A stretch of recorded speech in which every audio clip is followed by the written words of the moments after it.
one.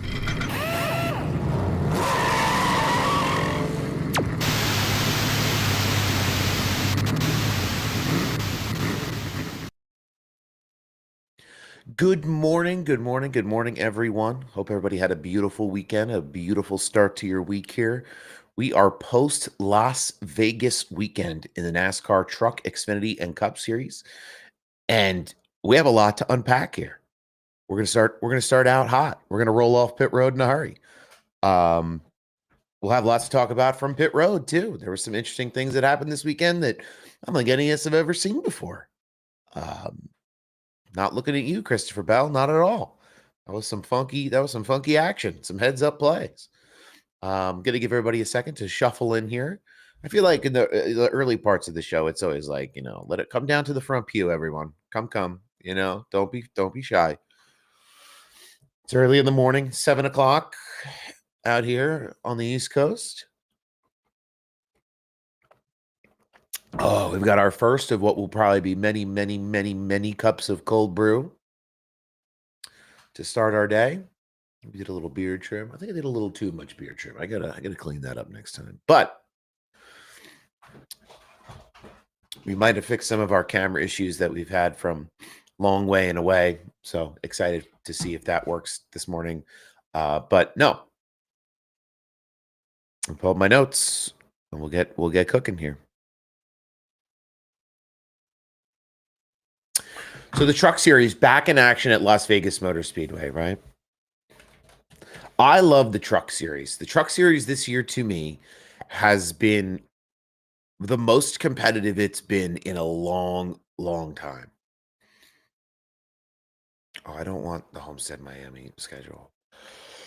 Josh Berry's win was phenomenal up front all day, earned it. Absolutely.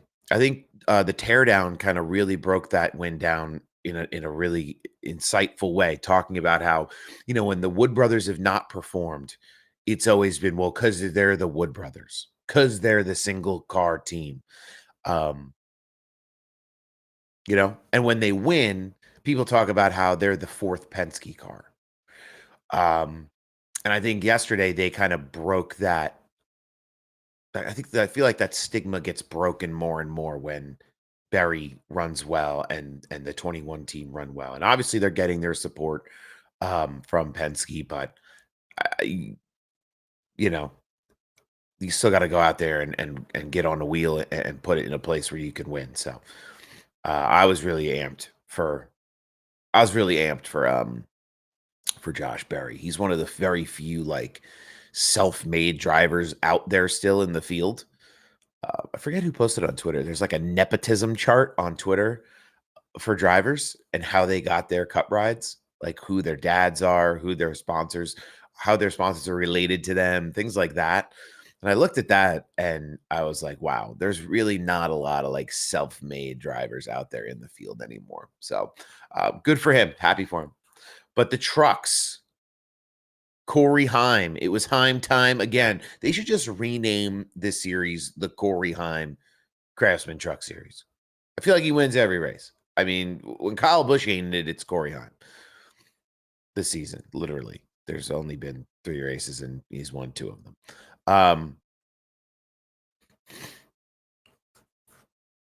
There was some good racing there, though. I thought there was some big movers. Stuart Friesen looked really strong.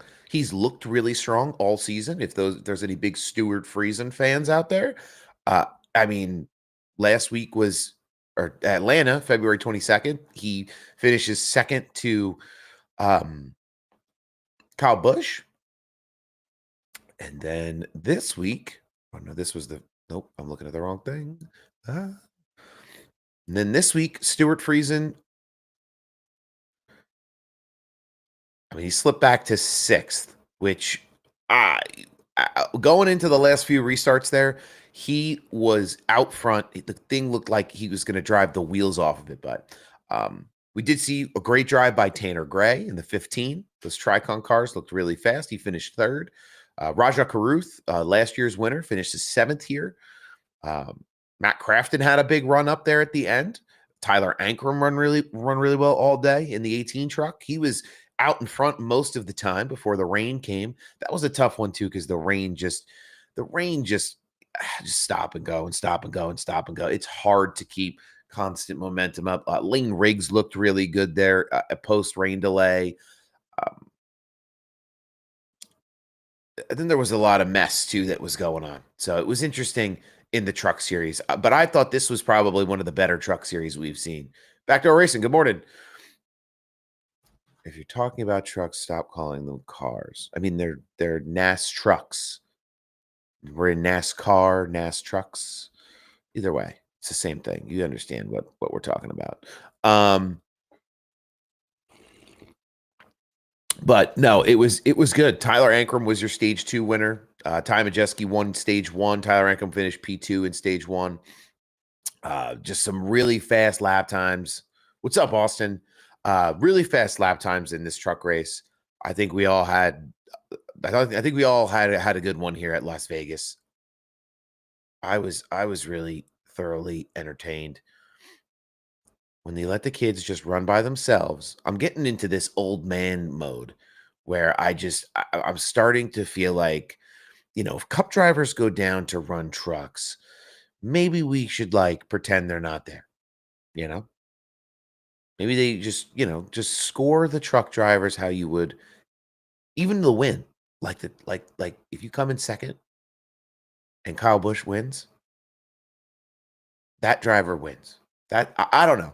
Because it always feels like better racing product among the whole field when there's just truck drivers in it. In my opinion.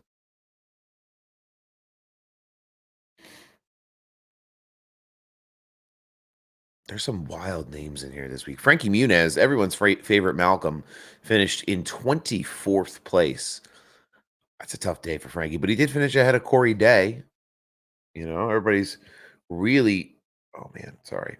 Everybody's been really high on Corey Day, which rightfully so, but not a great week for him this week. Also, too, before we get into more, there's not like a ton of like truck series headlines.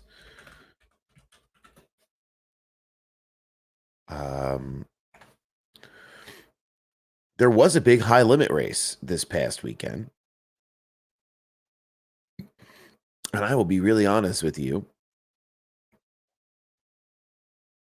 I don't really follow a lot of dirt racing. Here you go. So Corey Day won the high limit race.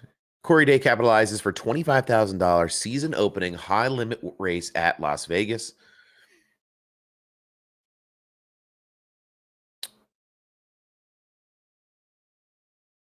Man, I'm not going to read this whole article, but I can, I guess.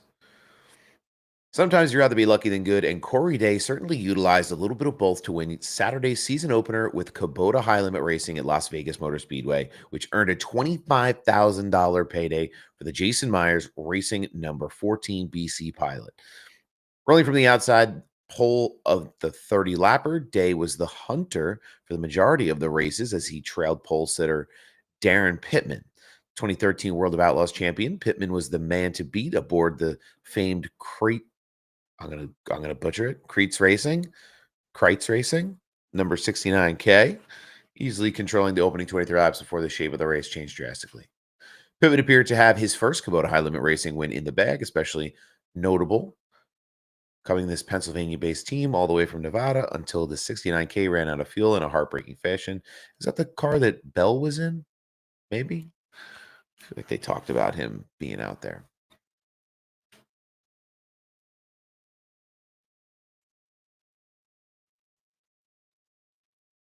Kyle Larson finished in second.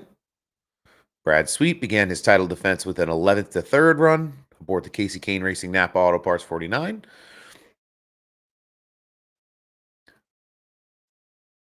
Corey Day, Kyle Larson, Brad Sweet, Tyler Courtney, Brady Bacon, Austin McCarl, Justin Peck, Brent Marks, Dominic Schlesy, Rico Abreu.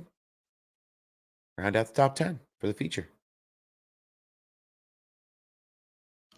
I like the I can only follow so many racing series at one time, but the slide job is synonymous in short track racing. Is there blame on the 7754 pit incident? Carson was looking fast all day. I think the 54 was there. I think the 54 was coming in. I think the 77 just kind of mistimed what he was doing. One of those racing deals, but I don't think Gibbs came in and really did anything he shouldn't have. Maybe just some kind of, I think they said it on the broadcast, like there was obviously some kind of miscommunication happening as they were coming in and one out between the teams there to get their guys set up where they needed to go.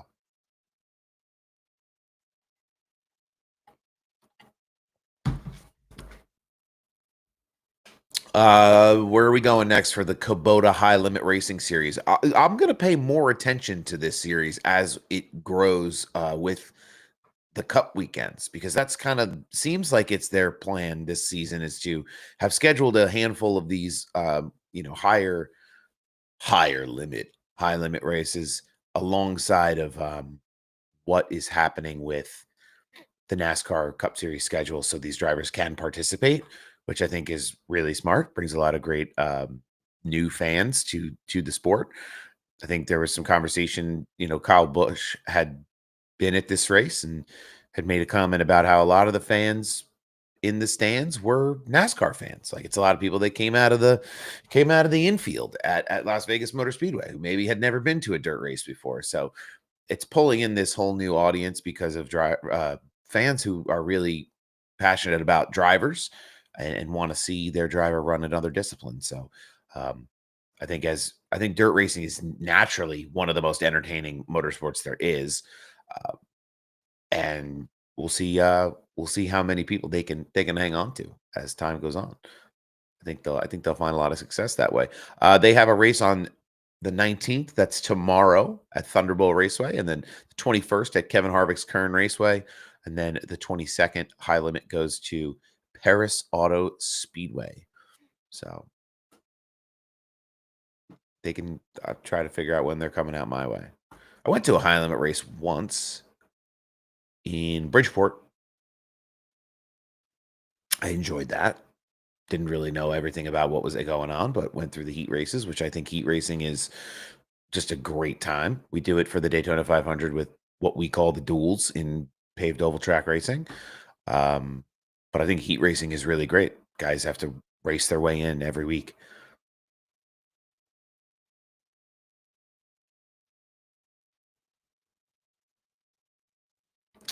So we're getting things started. Ty Gibbs flipped over though. I saw that video clip on Twitter. If you haven't, he was not really the class of the field in that high limit series. I know this was his first ever um his dirt race debut, whatever you want to call it. I like seeing drivers dip their toe in and do some different things. I think for him, maybe he's trying to pull the whammy off of himself. There's certainly been some people that have looked at Ty Gibbs and said, "Oh, do we need to push the panic button on Ty Gibbs yet?" Um, I don't think there is a panic button for Ty Gibbs. Not when your grandpa owns the race team. So he'll obviously get more time to figure it out than another driver would in that seat with the team that he has assembled there. I think the 54 is going to finish better than the 19 team this year. Like, I don't like to see the 19 team not do well, but it gives me a peace of mind knowing that Martin Truex Jr. in his final years wasn't the problem. Just wasn't the problem on that team. Whatever is happening over there, the driver is just along for the ride. So I have thoughts, but we'll figure that out later. But really curious to see kind of more dirt action as time goes on and guys get more invested in it and involved with it alongside of NASCAR weekends. That's really where our bread and butter is. So the more racing that can happen, if we can go to a race on a Thursday night, a Friday night, a Saturday night, and a Sunday night, sign me up. I'm there. I don't care. I don't care what it's on. They could be racing power boats. I'll go out there and watch. So it'll be fun to see how they continue to expand those other series alongside of the Cup and Xfinity Series, Truck Series. Let me give a notes. Let me give a notes. So this was the truck series. This was the Echo Save 200. Heim was your winner, as we discussed. Heim led 42 laps of this race. It was Heim, Enfinger, and Tanner Gray, 1, 2, 3. The two Tricon Garage entries, finishing as bookends in P1 and P3. Multiple rain delays, like we talked about, challenging these teams to really think about how they wanted to set their cars up and move forward. I think there was even guys who are on pit road, fiddling around with things they shouldn't be. And I think it was the 88. I think it was Matt Crafton ended up with a unapproved adjustment under red. So, he had to drive it back to the front. This is always what interests me too. Like I had mentioned earlier, where you have Corey Heim winning 2 of the 3 races this year. He is not the leader in points, where Ty Majeski is. It's Ty Majeski, Corey Heim, and Grant Enfinger, all within 8 points of one another. And in the Manufacturers Championship, you've got Toyota leading the charge ahead of Chevrolet, 115 to 108 points. So, what did we see? What did you guys see from the truck series or from the dirt world this weekend that you really loved? What did I miss? There was a lot of Twitter activity this weekend. Morgan Freeman was in town for the Cup Series, so that was fun.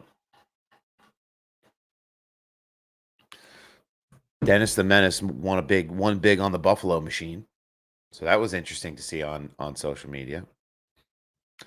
Guy always goes to Vegas and does well, but his luck ran out on Sunday. It seemed like. I don't think it didn't seem like Denny had what he needed on Sunday.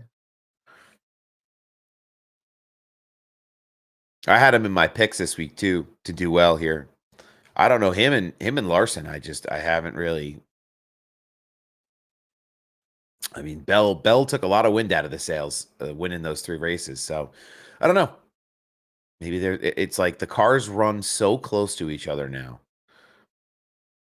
If you're, what is it, like a 10th off? The cars are so similar in speed. You got to plan everything right, from pit road to the strategy in the race to tires and fuel. It's it means even more than it ever has because of how fast the cars run. Larson, Reddick, and Bell would be a killer team. I wouldn't want to be the guy who has to cut the check for a team with those kinds of salaries, but yeah, they would win a lot of races together.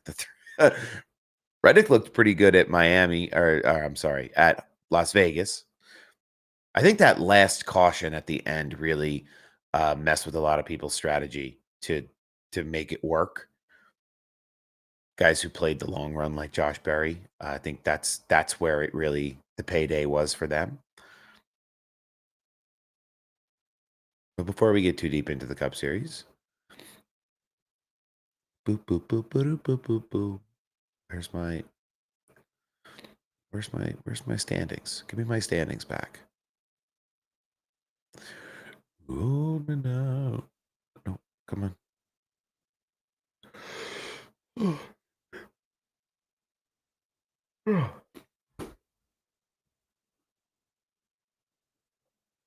All right. What manufacturer would they run? A Larson Reddick Bell team. What manufacturer would they run? That's Chevy, Toyota. So you'd make Larson run a Toyota, I guess.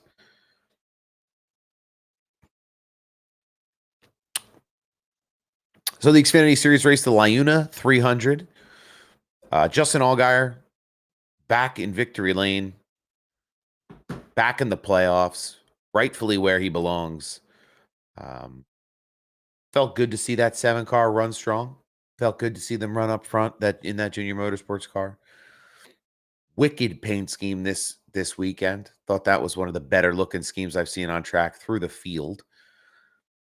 But I'll tell you what, there's a car running this year part-time that's looking like it could have a shot if it ran more. I don't know what happened to Eric Almirola, but he run better now than he ever has. He retired, semi-retired, and now he's just absolutely out here smoking them, just running some of the best races that I think we've ever seen him race. But kind of an anomaly to see him win, to not to see him perform the way he has. But Allgaier was able to stave him off and win at Las Vegas. Let's see.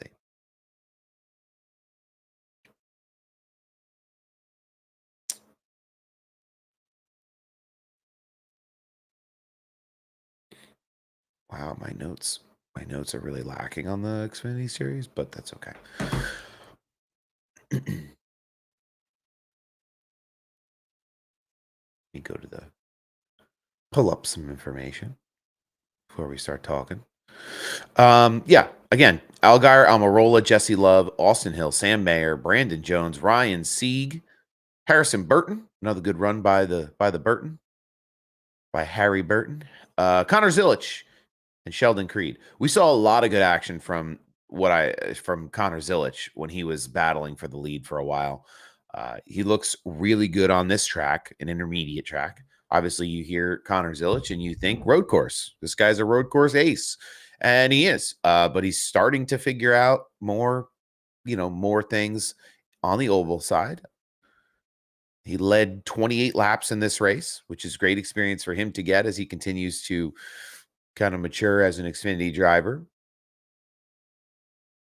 Allgaier led 102 laps on his way to the victory.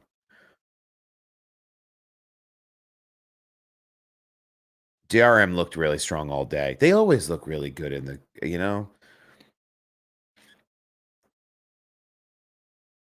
Even though they have comers and goers, it's big shouts to the big homie Daniel Dye. I saw him hanging out with Penn and Teller this weekend. He finished 12th.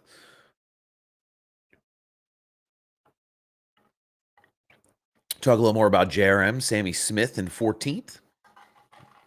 Carson Quapple, 17th.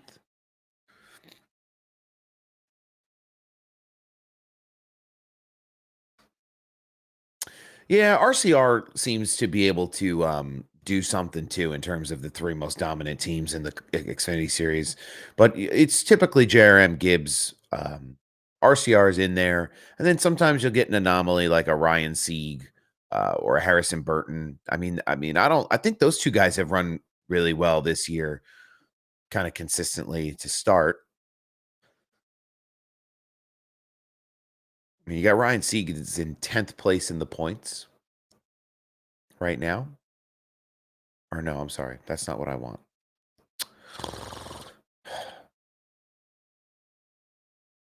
I want the points.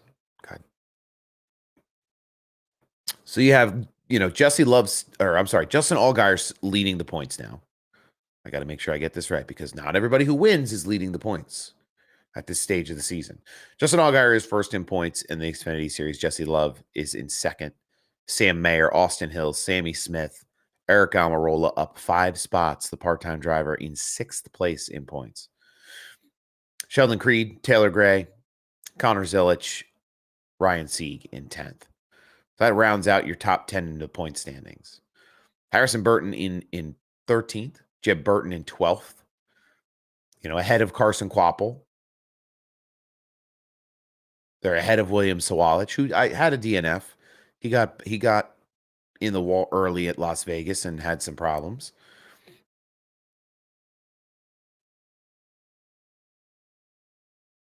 It's crazy how many cars enter into the Xfinity Series every year. You look at the list of drivers because it includes every driver that's entered the series, right, for the season.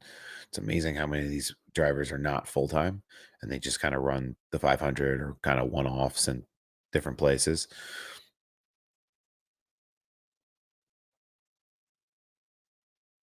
There's like 51 drivers on this roster sheet, which is pretty wild.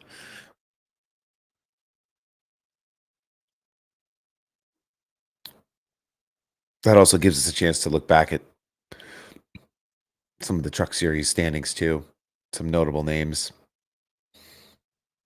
Giovanni Ruggiero is up in 8th. in the point standings, huh? Good for him. Frankie Muniz in 20th.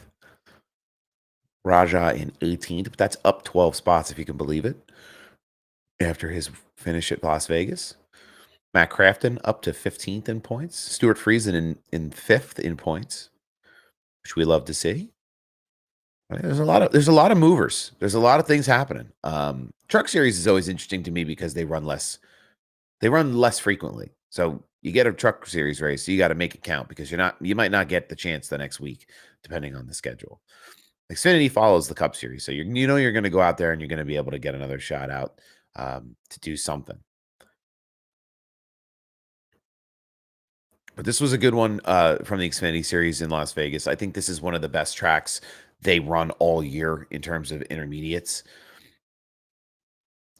The way that this track just is, the bumps in it over the tunnel, the bumps in it over turn one. It's some of the most entertaining racing, I think, around. Let's see where we're off to next. So we had Austin Hill won Jesse Love won in Daytona. Austin Hill won in Atlanta. So that's 2 RCR drivers locked into the playoffs in the Xfinity Series. You had Connor Zilic win Circuit of the Americas. So that's JRM locked in. You had Eric Almirola winning in Phoenix last week ahead of Alex Bowman. You had Justin Allgaier win for JRM this weekend in Las Vegas. So JRM and RCR are really out here at the tip of the spear, getting things done in terms of wins. Next week, they'll head to Homestead, and then they'll head to Martinsville.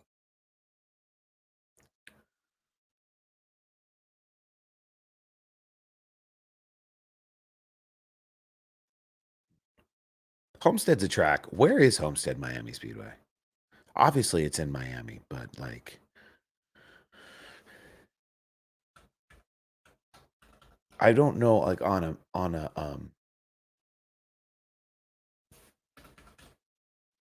like a map, where is it? Is my question. In terms of, oh, it's this close to Miami. I guess it's as close to Miami as it could be, right? It's definitely off and away. I'll be honest with you, I didn't think it was this much further south of Miami on a map. When I was growing up, my grandma had a house in Fort Lauderdale.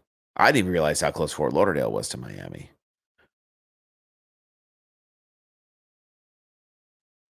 I'm a big Tampa, Orlando, Daytona guy. Kind of like the belt of Florida. I usually don't make it too far down past those areas, east to west coast in Florida. But Homestead, yeah, way down here. I can show you Google Maps. I'm not going to get copyright dinged for Google Maps.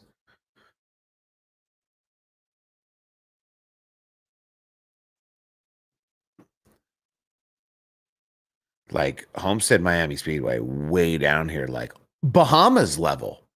Like you could throw a rock and hit the Bahamas from Homestead. I don't know why I've never been out to this track. Not to mention, it's just one of the most competitive racing tracks right now with the way that the cars are set up. There she is with the road course and all inside of it. But I never realized how far south it was. You're like right by Key Largo. You know, hop, skip, and a jump. You're right there. Has anybody been to Homestead? Can anybody speak from personal experience about what this track is like in person? It always looked a little bit antiquated. It looked like Miami Vice came and went. But I've heard some really wonderful things about some upgrades that they've done there, and they're trying to do more with the track and take care of it, and really, as it's produced more competitive racing. It hosted the Cup Series championship race every year for how long? I mean, it'll always be one of my favorite tracks because it gave Truex his championship.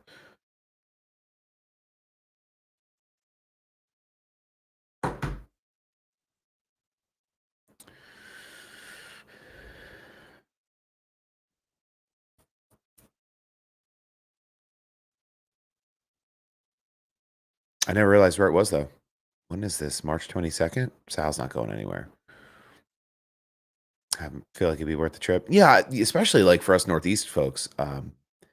You get down there in the fall or in later in the year when it's real cold up here. It's a nice time to get away and check out some racing down there.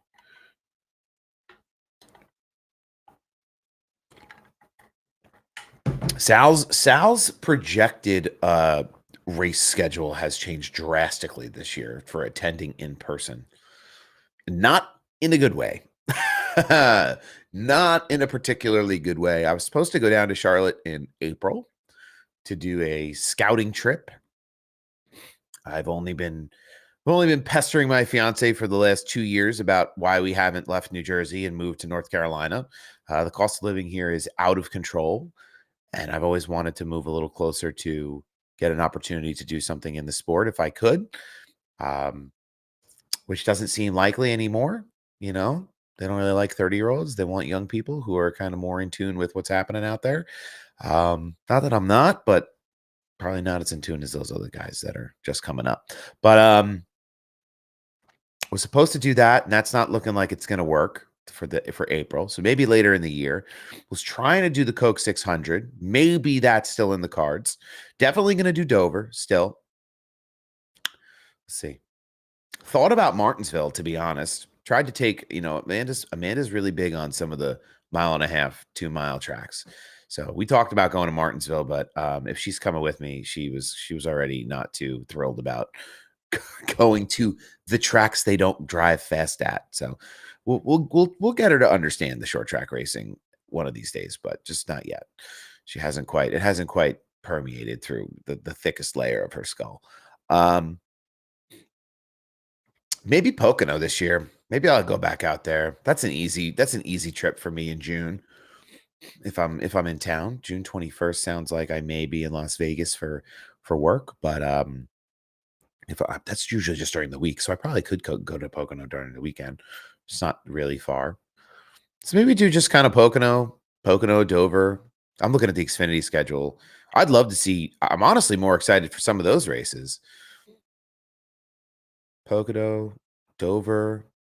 Maybe we do. Maybe we do Bristol. That's in April. Maybe we do. That's coming up soon. Maybe we do Watkins Glen.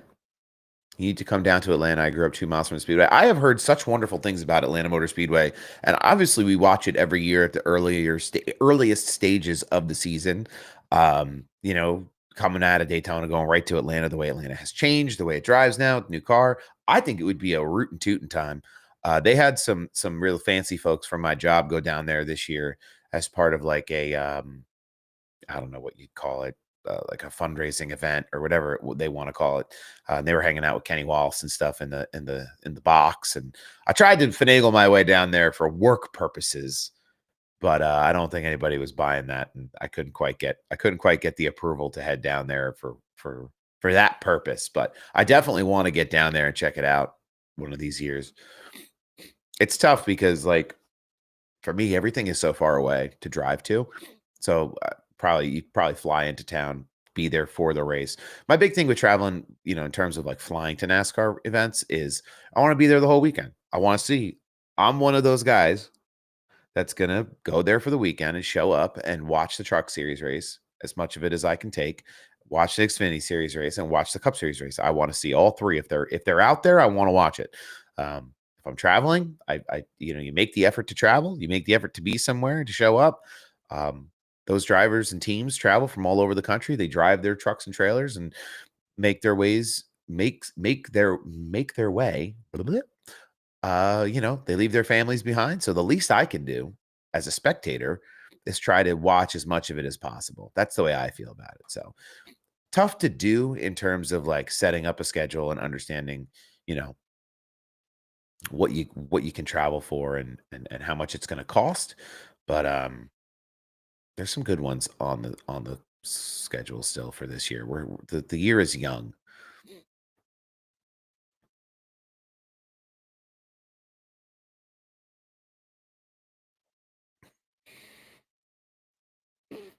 Maybe the Coke 6 weekend I do that. I go down there.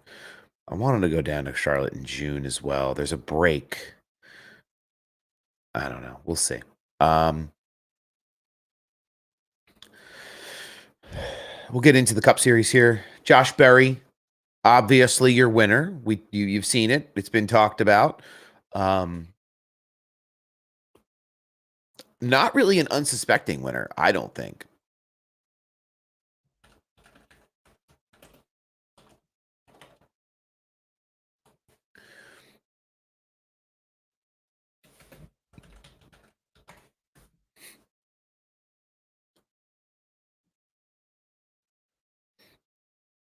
In 5 races in this season, he's got a win now, 2 top fives, led 74 laps. His average start has been 15th. I think this has been a better year for him. I feel like he's run more competitively this season than we've seen him run in the past. He won in Las Vegas. He ran 4th in Phoenix. He started P3 in Atlanta.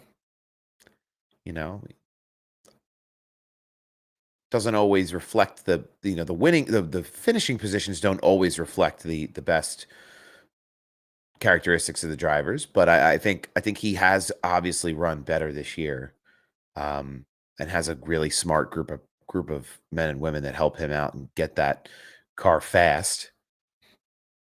And he took advantage this week. I think there's a lot of teams now who are sweating.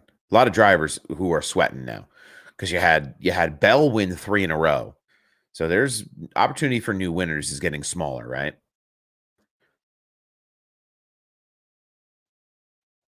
So Byron Bell, and Berry, wow, that's not a tongue twister, are the only 3 drivers to win through 5 races. So we'll see what happens at Homestead next week. But Josh Berry, your winner in Las Vegas. Everything came up aces for him, I'll tell you what. This was his 53rd start. Usually they tell you drivers need at least 100 starts to be competitive to win races. Josh Berry doing it in just his 53rd, driving the 21 car for Wood Brothers Racing. He overtook Daniel Suarez with 15 laps remaining and maintained the lead to the finish. Talk about a driver who had a good day, though, was the 99 team. For all of the criticism that they get, that, Connor Zilich is there to take his ride, and he's not going to be there, and this and Daniel Suarez, I'm telling you, he runs really competitively. Um, for a lot of the weeks we see him, maybe not. He comes back at a track like Las Vegas where they know they can set up well and has a really great day. Josh Berry, Daniel Suarez, Ryan Preece, career best finish for Ryan Preece in P3. William Byron and Ross Chastain round out the top 5. So you see Ross creep his way in there. It's a big day for Trackhouse.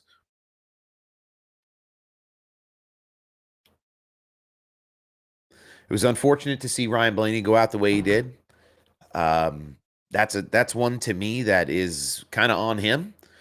I don't know if other people have perspective on that differs, but he just looked like he didn't know he was too on the outside there, and he tried to shuffle up a little bit to try to enter the next corner, and it just didn't work out. It was just a matter of there being too many cars on the track where he wanted to go.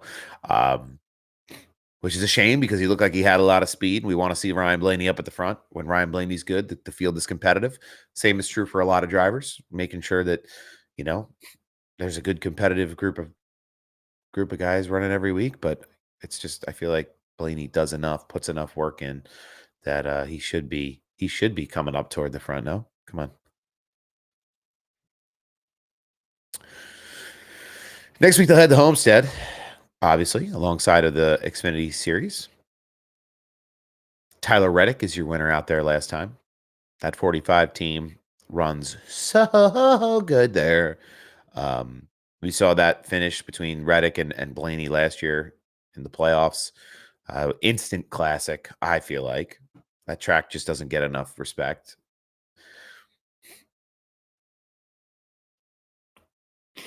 And they'll be at Homestead before they head to Martinsville, then Darlington, Bristol, and Talladega to wrap up the month of April. So that's looking like your next, we talked about how good the 3-race stretch of, um, Atlanta or Atlanta, Coda, Phoenix, and Vegas was going to be. And I think, you'll get something similar with Homestead, Martinsville, Darlington, Bristol. Talladega to me is like a reset button. I think that's a point in the season where it's like, all right, we've started at Daytona. Now here we are. Like, it's April. We're at another super speedway. We're at Talladega. We're ready to do this drafting track thing. We're ready to do this super speedway thing. I think it's a good reset for the fans. It's a party. It's like, all right, we made it. We made it, 9 races in, 10 races. 1, 2, 3, 4, 5, 6, 7, 8, 9, 10. 10 races. We made it into the season. We're having a good time. Let's all party down in Talladega. Watch some good super speedway races, and before we keep going in the season, because then they head off to Texas, Kansas, All-Star Weekend, and then we'll see them run the Coke 600 in Charlotte in May.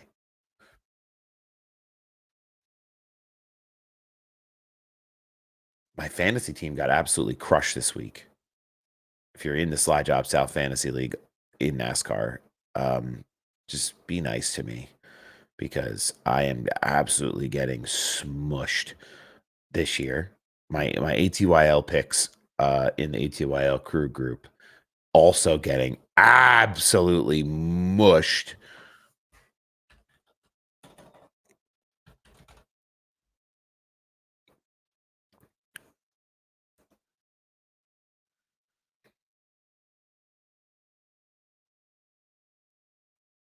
There's still some lawsuit talk happening. I was a little bit outspoken about it last week. I try not to get too cooked up in the lawsuit conversation, because there's just so much that happens. I mean, there's a lawsuit, then there's a counter lawsuit, and then there's a lawsuit for defamation, then there's a counter lawsuit and then it's like, all right, like, I'm losing track of what is real and what is just being talked about. It gets a little bit intense, gets a little bit confusing. I'm not a lawyer. I shouldn't have to be.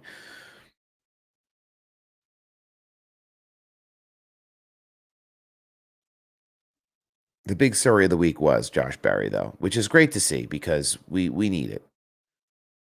Christopher Bell started at the back of the field, though, to start this race, pre-race penalty. So he was already kind of set up for failure. The 4-Pete was in jeopardy early. Butterfield, thanks for the follow. Ever been to any Maine racetracks? I've never been to Maine in general. Maybe if I get up there one day, I'll head to the racetrack. Always wanted to go to Bar Harbor, which I believe is in Maine. Oh, that was a good one, too. NASCAR is expected to return to Canada next year in what was kind of a leaked schedule announcement from one of the racetracks. Trucks and Xfinity seem to be headed back north of the border after 2 years of kind of conversation. They'll be back up there running in the Great White North. Good morning. It's going good, man. It's going. I don't know if it's going good, but it's going. Oxford Plains, Speedway, Kyle Busch. I would love to do like a short track like tour. Put a list together, travel the country, see some of the best short tracks around. That'd be cool. Anybody knows anyone who wants to pay for a series like a content series like that? Because I certainly cannot afford to put a vacation like that together for myself. It'll be Maine's hat.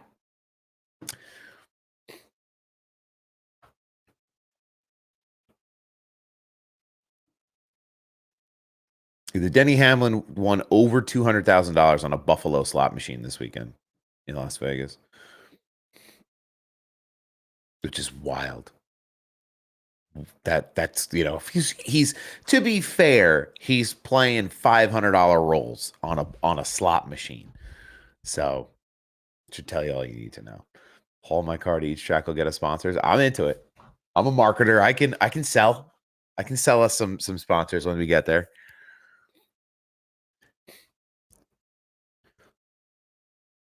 A lot of interesting like wheel issues this weekend too. You saw the 19 team have a wheel come off. The 20 team had to pull out of their pit box and pull back into the 19's pit box to adjust for a loose wheel. That was a wild sequence where I mean, has anyone ever seen a driver pull out of their pit box and then into a teammate's pit box before leaving pit road?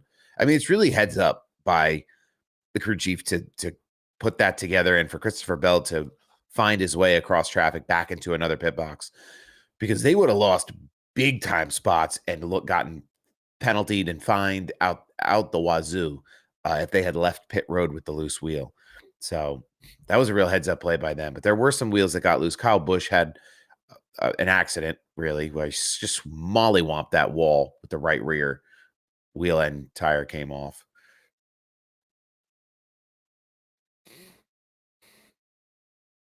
I liked what I saw from Alex Bowman in the early stages of the Cup Series race. Didn't seem to last, but I mean,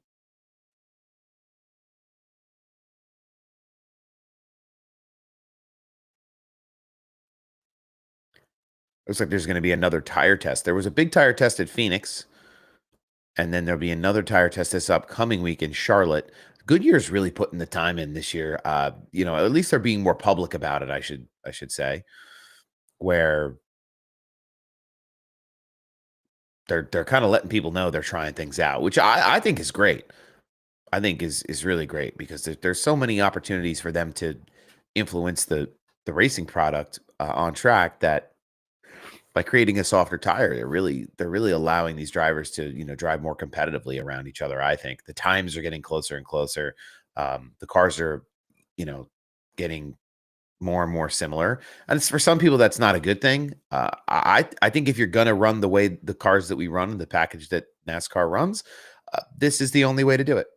You have to make them as similar as possible and let the driver's skill kind of separate what happens on track. It's less of the good old boys take it to the shop and cheat it up. Those days are kind of over. It's just hard to have a motorsport that's and a fair sport when there's gambling involved now. There's sponsors involved, big money sponsors involved. Like, you're not going to go back to the garage and cheat it up and put pool tube in your gas tank or whatever, basketballs in your gas tank like they did back in the day. Like, people, you can't do that. So maybe that's an extreme example, but I don't think we really ran down the race the finishers for the Cup Series, but it was Josh Berry, Daniel Suarez, Ryan Preece, William Byron, just Mr. Consistent. He is like a robot, this guy, finishing in fourth.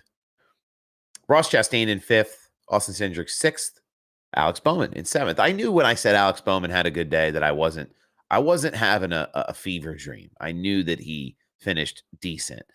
AJ Allmendinger in the top 10, Kyle Larson in ninth, and Chase Elliott in 10th. Christopher Bell drove it from the rear all the way back up to 12th. Joey Logano, probably not the day he was looking for at a track that he traditionally runs well at, with a 15th place finish. Dennis the Menace, after a bad pit cycle, ended up in 25th. Where was the 45 at the end of this race? He got caught out on the pit cycle also. He was toward the front and then just vanished at the end. There's Bubba in 28th. 45 of Tyler Reddick finished in 24th place.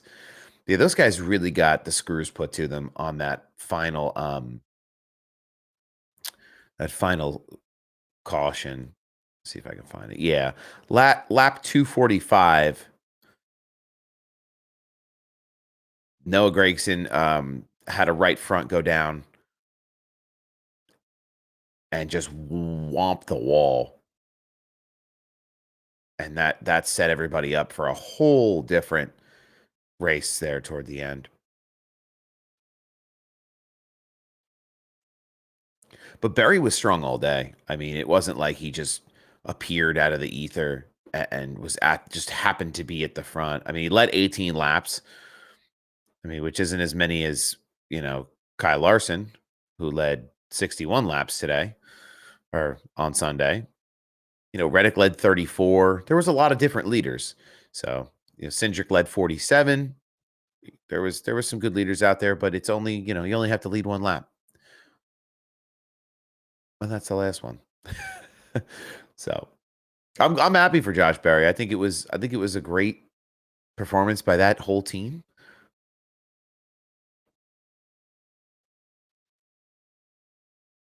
And I hope that we can see more from them. I think, they obviously had like races circled that they felt like they could have won.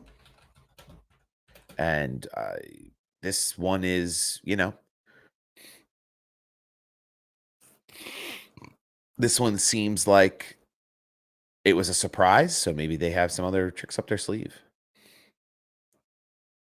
Is there any news on the NASCAR EV series? Oh, sorry. Ford and Chevy have their own prototypes now. They're basically the same. This ABB like style looking prototype that they revealed last year. I don't think there's any brand new information. We have the Blazer EV that kind of came out last month. And the Ford EV is whatever their Mach E is. I don't know when you're going to see a Toyota reveal. That'll be interesting to understand. I'd love to see Dodge create an EV prototype. That'd be interesting after all their efforts to kind of move back into this muscle car mentality. Be kind of interesting.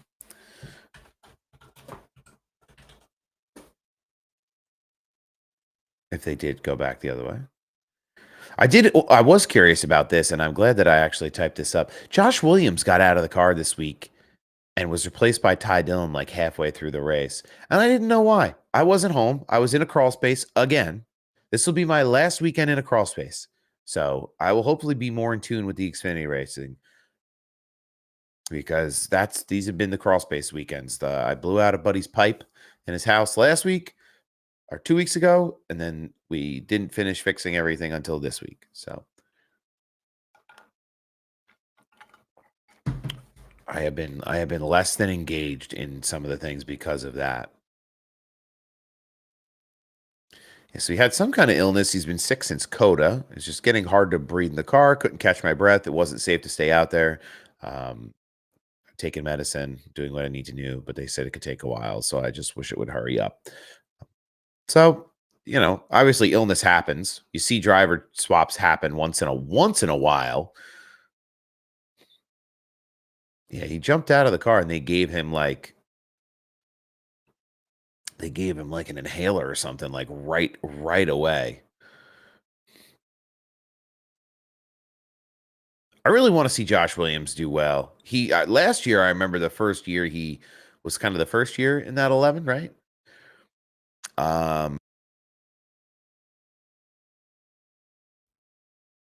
He just got wrecked. He was wadded up every race.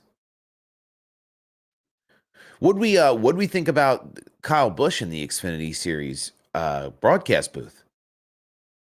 I got to tell you, I had a great time listening to Kyle Busch.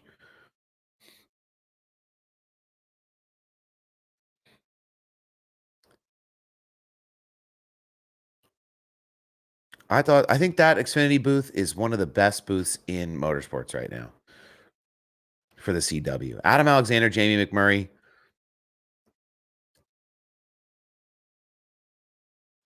and Kyle Busch this week.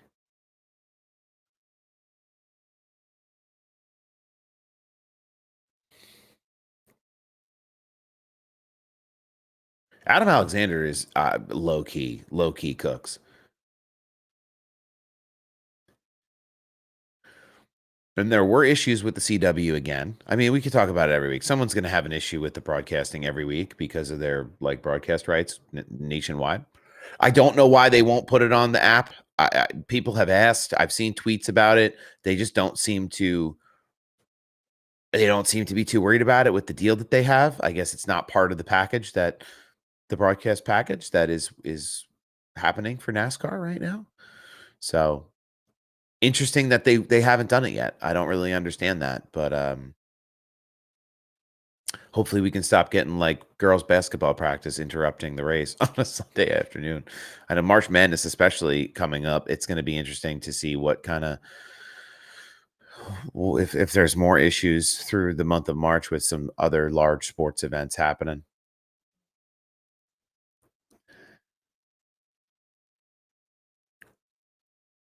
We the week I don't pick Suarez, he shows up.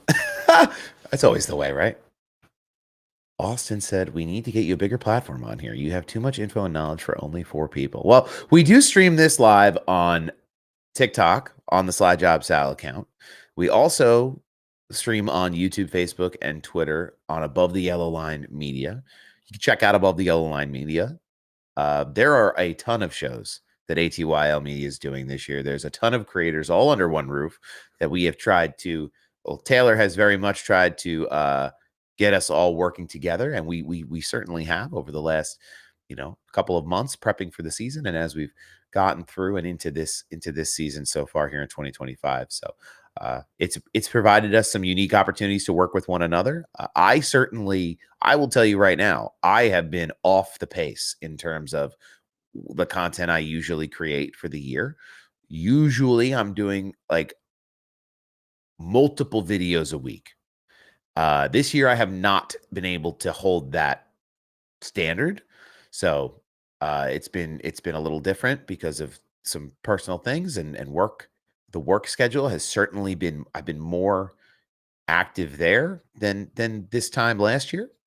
So doing this regardless of the audience size is a blessing to me because I get to take this content and I get to kind of chop it up and put it back out there to the world after the live stream. But I would love, if you feel inclined to support support the live, share it, let people know that it's happening every Tuesday morning, from 8 to 10.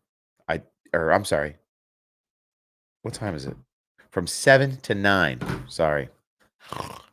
From 7 to 9. I forget how early I wake up to do this. It's basically just your ride along morning show to get your day started. If you want to share the live on TikTok or let people know that it's happening on the Above the Yellow Line Media channels, that would be fantastic.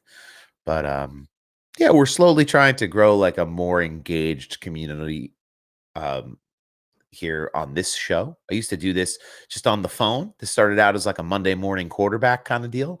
People who know me from back in the day, a year ago, when I would wake up every morning and I would run 3 C-Fix truck races on iRacing. I just don't think my cardiologist thought that was great for me anymore. I would get so mad, so mad. I couldn't hold up with the early morning iRacing. I think the time that I spend iRacing now, the times that I spend it is much more. It's much better. I'm able to actually learn and be productive on iRacing rather than just try to run around there and steal a win in some low splits. But that's kind of where I come from, and I appreciate that, Austin. But yeah, I hope someday to turn this into a larger audience somehow. But always happy to help support Above the Yellow Line Media. And if you're interested, let's see. We always have some good things going on with Above the Yellow Line. I know we have a deal going on right now with Happy Hour Sports. You can get some good merch from them. They're one of our partners. I always like to shout them out. They have some really great like recurring like subscription boxes that you can get every week. You can get the winter shirt every week if you want, which is crazy. Yeah, the Forbidden Fourth race. That was a rarity. That's how you knew I was just totally unhinged. Just had no more left in the tank to really get out. I was so frustrated enough to be frustrated one more time. It never ended well. The fourth race, it never ended well. Jam Sport, what's going on, brother? Morning. So ATYL Media, you can catch ATYL live, track limits with John the Motorsports Enthusiast. You can catch On Tour, Running Retro. You can watch Splash and Dash Morning Show, which you are watching right now. Goat Talk Live and Big Duke's Virtual Race Hub. We do a series called Collector's Corner, where a lot of the creators here try to show off their diecast collections, some new things they have gotten. I have a slew of diecasts that I would love to make some content around before it's, and then 4 Laps is the IndyCar show that is on ATYL Media.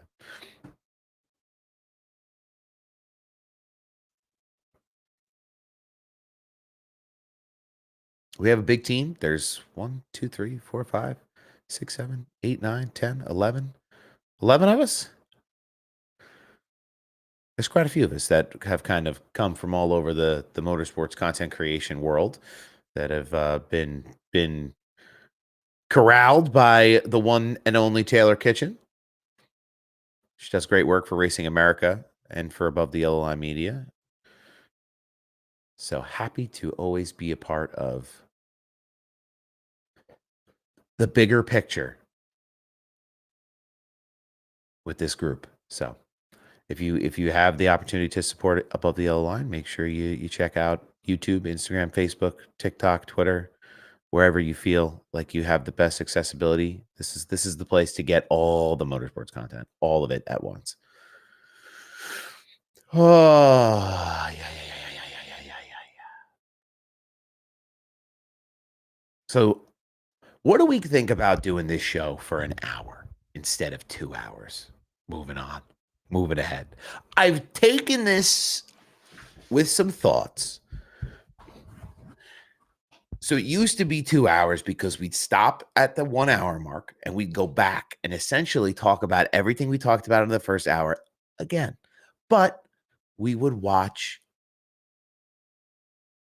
the videos on YouTube and break it down. But we can't show YouTube videos because NASCAR copyrights everything, and they'll smack us in the eye if we show something we shouldn't. So now I'm stuck. You beat me by 1 point in fantasy this week. Yeah, if you haven't been involved in the Slide Job Sal Fantasy League on NASCAR.com, you are missing out on just absolutely beating me up. That's really what this is you beating me up every week because I can't seem to remember to change my driver lineup, which is a real problem considering I had Connor Zilic in my lineup. So I haven't changed my lineup since Coda. It's a problem. I have a mental problem. Oh yeah. All right, so we have a couple people who just aren't participating this year.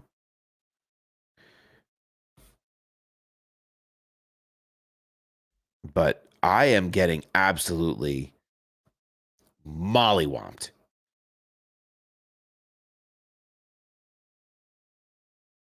It says I'm ahead of you in the season standings overall by quite a bit, which is thank God. Because it really hasn't looked real good the rest of the way for me. I have to there's some level of I have to be able to do well to some point. Let's see. I had 121 points this week. You beat me by 1. You had 122. Green Flag Pit Stop had 172.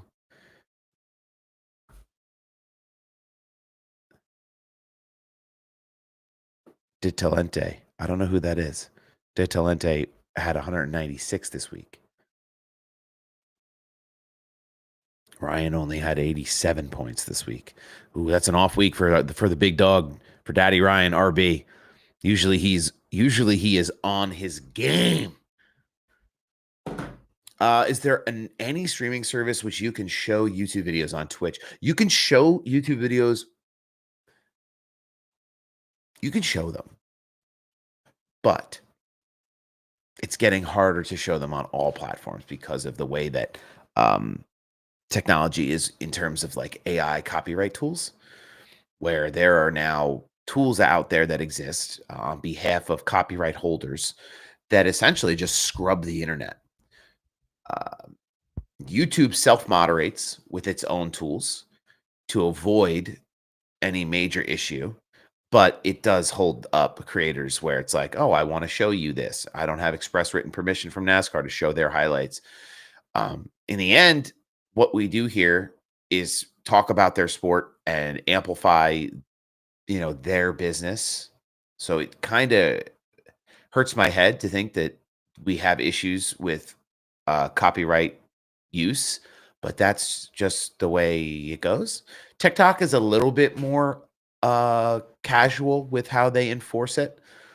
Um, it wouldn't really be super fair to the other folks though if I threw it up on TikTok and then didn't put it up on YouTube.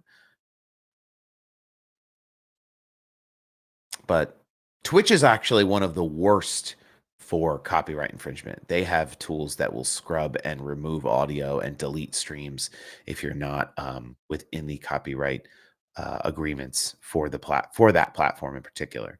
So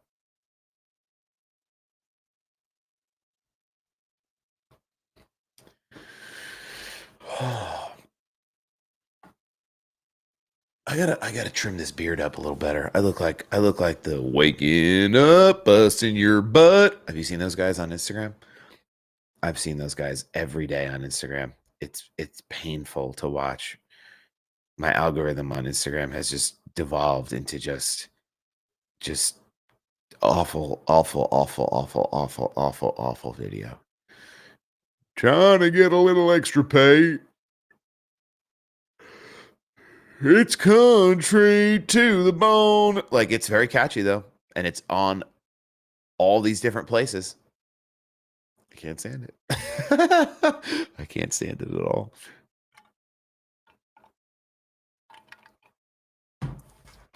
Oh man.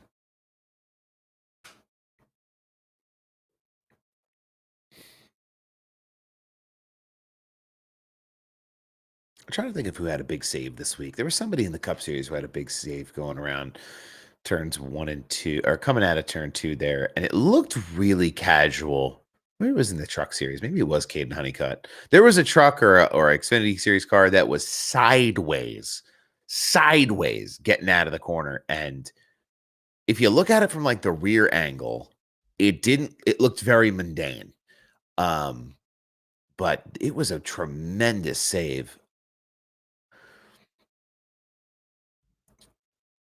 Let's see if we can pull some things up here.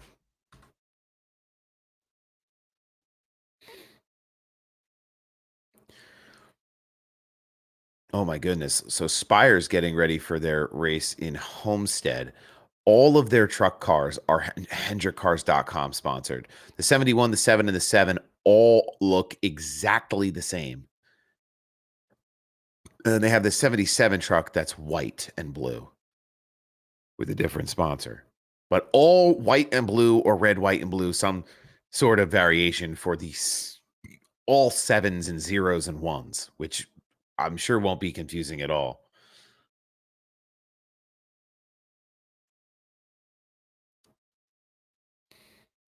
It's really wild. Josh Berry started his career in 2014 with Junior Motorsports after being on iRacing. Was a bank teller, was iRacing at home, got a chance. Do we live in a world where that happens still? I feel like we don't. I feel like too many people are invested in iRacing and in the gaming side of the sport, where maybe if you're in like the Coca-Cola NASCAR series, you're in that crop. But speaking of iRacing, Homestead got a refresh in iRacing, along with Dover, Bristol, and what is this track? I think it's Kansas also got a refresh as well. So if you're an iRacer, you have some new visuals coming at you at those tracks.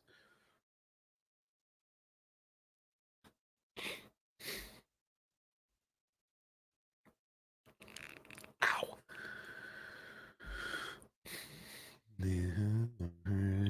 It's stuck in my head now. They know how to do it. They know how to get you. That's another thing too we could talk about, I guess. It's been talked about for 2 weeks now, so I haven't really gotten too into it. But Catherine Legg ran at Phoenix. People have talked about it, and kind of where the public seems to be on this is that it's not a Catherine Legg issue, which I believe wholeheartedly. It's a NASCAR approvals issue. Um, and it's unfortunate that they kind of set her up to not really have the best opportunity to make that good first impression, because she has a racing record that is just incredible. So I really hope that, I know NASCAR said like their rebuttal to all this is like, oh, you should see who we turned away. And that's even more concerning, that like that there's even less qualified individuals that you have to tell them to go home. I think it has to go back to a system of, and this isn't a hot take. It has to go back to a system where you start at smaller tracks and work your way up. You can't just come in and start at the Daytona 500 and work backwards. So it's like that part of it I don't understand, in terms of their approvals. They don't give drivers at the cup level enough practice. Oh, we're going to cut costs and we're going to do this and we're going to do that. Okay, but you have new drivers who come in. How are they supposed to gain the experience if you're not going to make them run ARCA? If you're not going to make them run um, Xfinity? If you're not going to make them run in the Cars Tour or in other series outside of even NASCAR? How are they going to get this stock car racing experience? Everybody thinks, I think the biggest problem is the stigma around NASCAR is that anyone can get in and do it. Um, and it's simply not true, obviously, because we see drivers who have very high racing pedigree come into the sport and they don't figure it out right away, coming from open wheeled series or from sports car series or from whatever. So, it's not an easy series to run in. The stock car racing is I think NASCAR is second to only F1 in global motorsport right now. And I'm sure people have their own opinions based on what their favorites are. But I think, in terms of competitiveness and viewership and money, I think NASCAR is right there at number two, just holding it down. F1 is tough to compete with in terms of those categories because they are such a global motorsport enterprise. NASCAR doesn't travel to all these different countries and all these different, you know, very serious racetracks that the F1 schedule is comprised of. But NASCAR is obviously something different than F1 in a lot of different ways as well. But um, I don't know. There's certainly something to be said about the approvals process and giving some of these drivers better opportunities to get experience when they have the chance.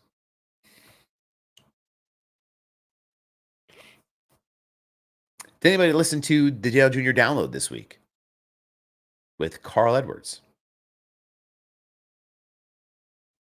That was a fun interview. Carl really opened up the book on a lot. He was not afraid to talk about some things. He was not afraid to make his feelings known.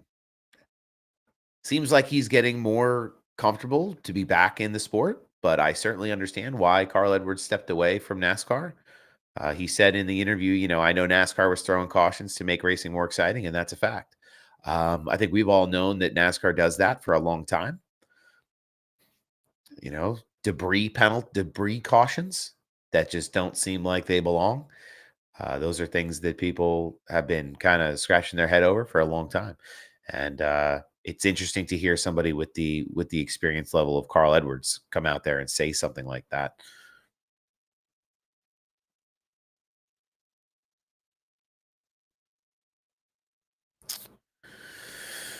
Oh man! So we'll end up with the truck race this upcoming week on Friday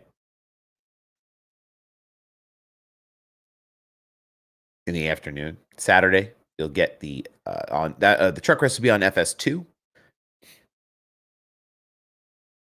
Saturday, you'll get the Xfinity Series, as well as Cup qualifying and practice. Xfinity Series will be on the CW. Cup qualifying and practice will be on Amazon Prime, and then NASCAR race day will kick off on FS1 on Sunday. So you'll get kind of I've been interested in the Prime stuff. I really did like the Prime practice and qualifying session that I saw last week for Las Vegas on Amazon. I thought it was really well done. I think we're in for a really great stretch of races with them to start their broadcast deal with NASCAR.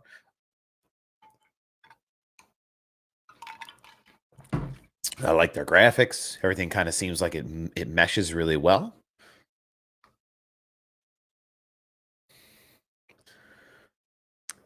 I think Fox is the one who's kind of needed to perform the best this year, and that's the one that we've kind of hoped for more from.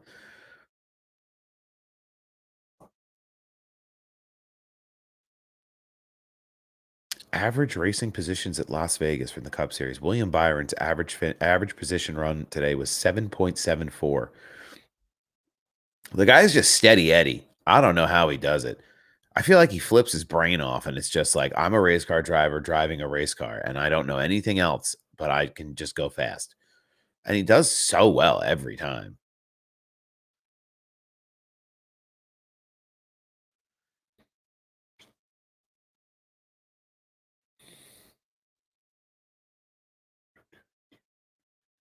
What do we think? Do you think maybe Josh Berry would ever drive for Dale Jr. again if given the chance?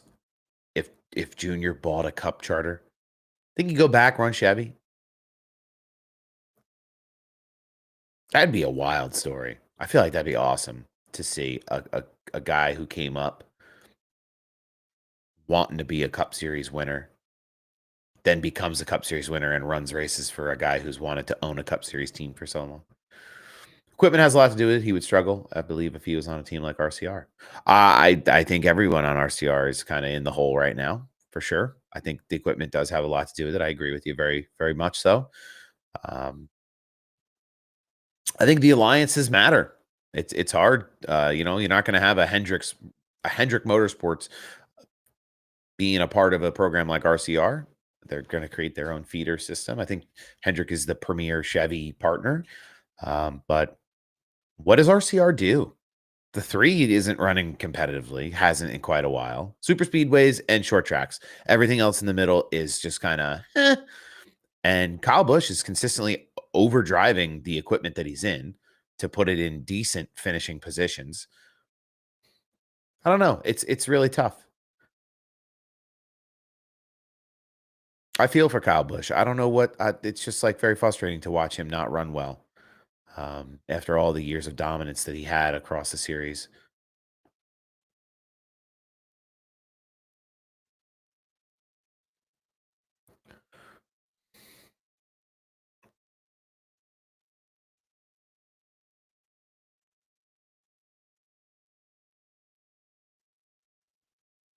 Yeah, the double pit stop on pit road by Christopher Bell. My brain still can't quite wrap my head around that. Oh, looks like Kyle Sieg is looking for some primary sponsors at Homestead. I've noticed this quite a bit lately, especially this 2025 season. Maybe it's just as I've done more NASCAR media work. It's just something that's kind of risen to the top. But I noticed drivers and God bless them. But I've noticed drivers more like cold DMing and cold messaging people about sponsorship opportunities. Now, I respect the hustle, but I wonder if that's also a sign of just a lack of interest from sponsors at certain levels of of the sport, which would be really unfortunate. I hope that's not the case. I hope maybe these are folks that are out there just hustling and trying to put as many sponsors on the car as they can, and they're not relying on social media to do it. But if any drivers, I will say this: if any drivers need help with sponsorship opportunities and crafting emails and being in the marketing space, I mean, I do this. I do these types of things for a living. So if anybody's out there who knows somebody who needs some help and wants some social media consultation or some marketing consultation, I'm happy to help people thrive in the sport. I can't race. I'm slow. I'm poor.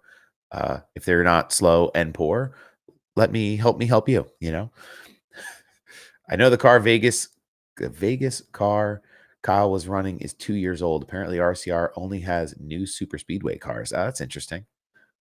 How would I go about that? Well, you'd send me a DM and we would have a little chit chat about it. I think there's a lot of opportunities for people to, it's just trying to figure out a few things. It's a few things, right? So ZGR, you look like you run a dirt series. Like we'd look at a few factors of how you could maybe pull in some potential new sponsorship. I think there's kind of a rabbit hole you can go down. I think it is hard in general, though. I will preface this whole thing.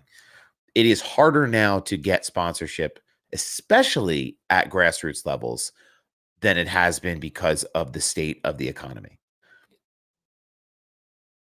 I mean, for myself, I know for myself, in my own situation, money's tight for everybody right now.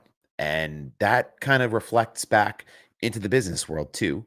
Um, a lot of bigger businesses that will throw bigger checks around, it's harder to convince them of a return on their investment sometimes. But there's certainly ways to go about it to try to break down those barriers. So um, I know a lot of I used to know drivers who ran in dirt series out in the Midwest, and they just run every other year. That's how they would kind of mitigate costs if they couldn't get it all together, which seemed to work, you know. But there's definitely ways to go about it where if there's targeting, I received a $400 scholarship in 2020, which is pretty big. Only track champions. We'll see, but you got the deal you needed and you ended up winning the track championship. Was it because of the sponsorship that you won the track championship, or was it just kind of a perfect storm where the support helped you get across the hump?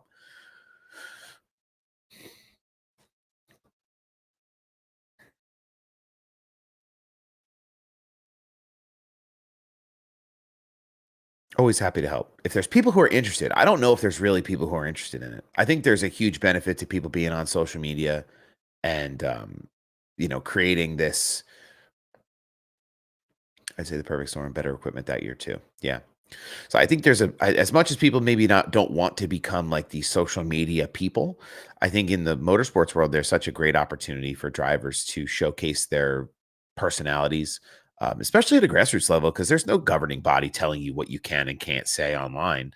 Um, so, as long as you're obviously keeping it professional in terms of how you want to present yourself to sponsors, like you can create this whole community of people that will become fans of yours and do all different, support you in all different types of ways. In addition to using that as an upsell for sponsors, where you say, "Oh, well, I have this many people in my circle of influence, and I can message directly your brand and your product directly to them in a direct conversion." Right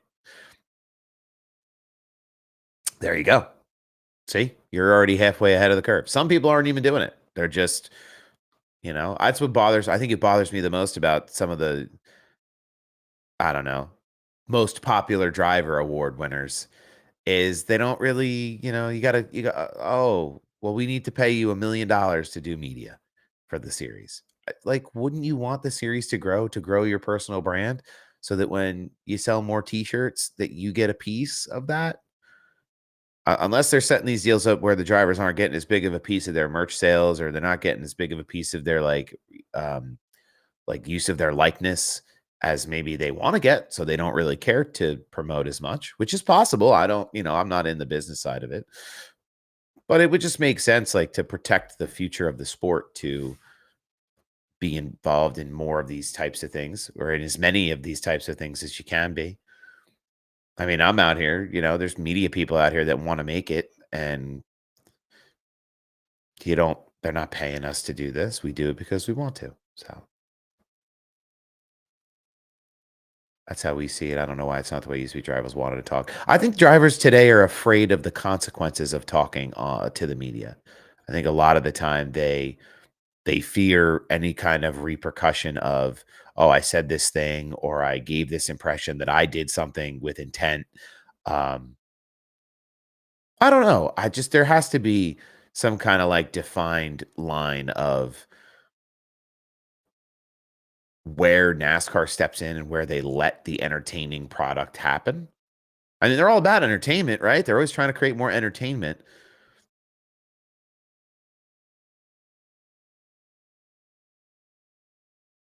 It'd be nice to see some bigger rivalries in the sport. And I think that happens on and off the track. Like, I loved the tweets between Noah Gragson and Ricky Stenhouse. Like, Ricky obviously had a bone to pick with Noah. Oh, this was the sideways save that I was thinking about earlier. Ricky obviously had a bone to pick with Noah, and they went after each other on Twitter a little bit, and it was a great time. I thought it was fun. Lane Riggs was the big slide saver, by the way, in the 34 truck. That was the one I was thinking of. Yeah, I probably should do it that way and break it up. I probably should break it up that way.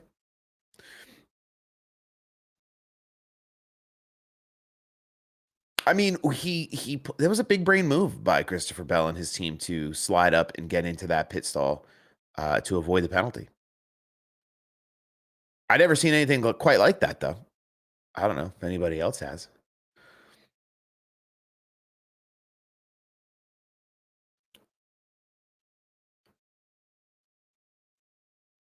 Certainly was a first time situation for Sal. Like, and it was like they were just as confused as I think everyone else was, because when he pulled into the 19's pit box, the 19 team was like looking at each other like, what do they want us to do here? And then the jack man just like the muscle memory kicked in, and he just threw the jack under it, and they tightened the wheels up and just sent him on his way. I guess you make that assumption, right? If you see a teammate pull into your pit box where they don't belong.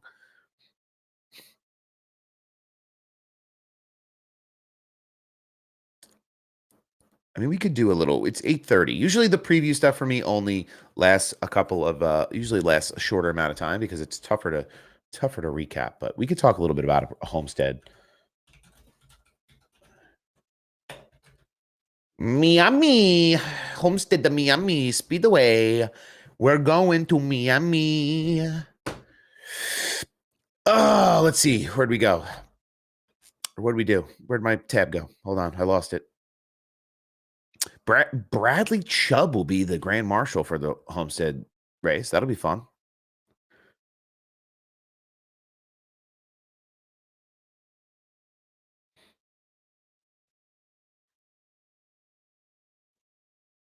They pulled up to and looking at him like, whose horse is that?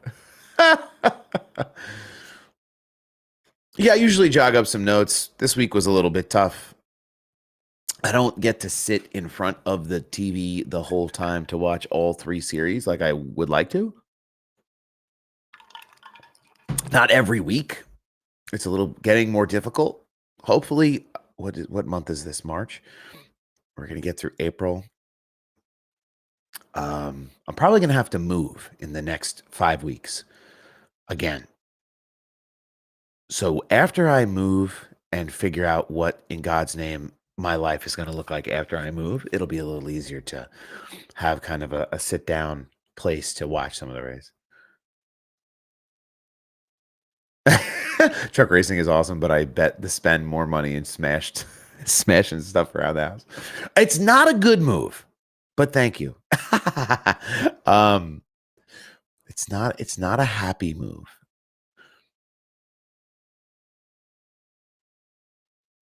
It is a move I don't want to make, but we'll probably have to.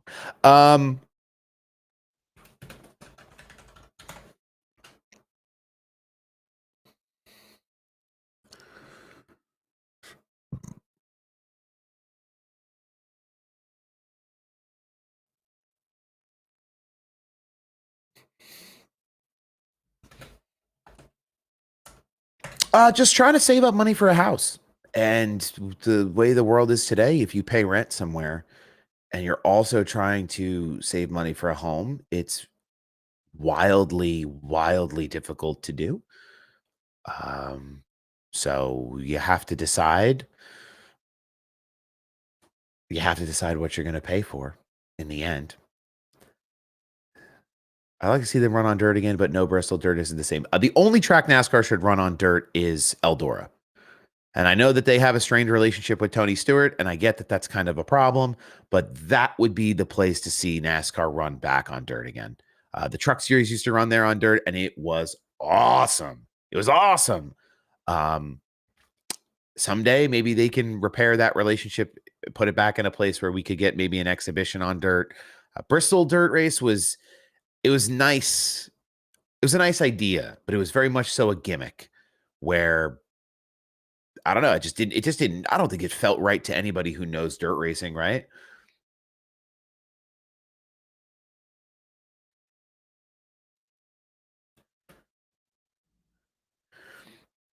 Okay, here we go. So last year at Homestead, we had Tyler Reddick win that race with Ryan Blaney P2 in the Cup Series, followed by Denny Hamlin, Christopher Bell, and Chase Elliott rounding out the top five in the Xfinity Series. Austin Hill won this race with Cole Custer, Eric Almirola, Jesse Love, and Sheldon Creed finishing behind them to round out the top five in the Xfinity Series. And in the Truck Series, it was Grant Enfinger, Ty Majeski, Connor Mosack, Corey Heim, and Tyler Ankrum bringing up the top five. There was Stuart Freeze in there in sixth, though. Some good competitive racing happens here, and it's one of these tracks that I think this car is really built for at Homestead. There's always guys who are going to thrive here because of the way it runs, the way you have to run the top. Not everybody has the focus, not everybody has the car set up to do the things that other drivers can do. And that's why Tyler Reddick, I think, runs so well here. That's why Kyle Larson always ran so well here. That's why Martin Truex Jr. always ran so well here. You just have that knack to run that high line. And if your car's set up the way it needs to be that day, you're good to go. I predicted Barry winning this race. I started my fantasy lineup. That's big brain because I certainly would not have started him. I have been quietly putting Carson Hocevar in my lineups for fantasy every other ish week. I don't know if that's a real Dumbo move on my part, but I feel like he's going to give us a surprise win, kind of similar to the way Josh Berry gave us a win yesterday. So, or I'm sorry, on Sunday. So it's just I think there's a few kind of, hey, I want to race this year kind of guys in the series. I think there could be a few of those surprise winners this year. Look like Ryan Preece finishing P3 is wild. I think Gregson could win a race this year. I think Todd Gilliland could win a race this year. I think Ty Gibbs could win a race this year. I think Hocevar could win a race this year. Briscoe, they've been really hot on Briscoe. He certainly seems like he could win a race. We saw him running last year in that SHR equipment, won at Darlington. That was a hell of a drive by him. Austin Cindric could win a race this year in the Cup Series. Suarez, Haley, you could have some of these. Bubba's run really well this year at certain points.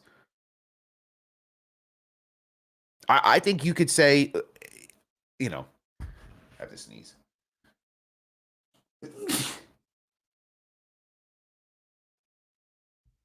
You could throw a blanket over this field at certain points and say a lot of these drivers have the opportunity. Bowman could be in victory lane at some point this year.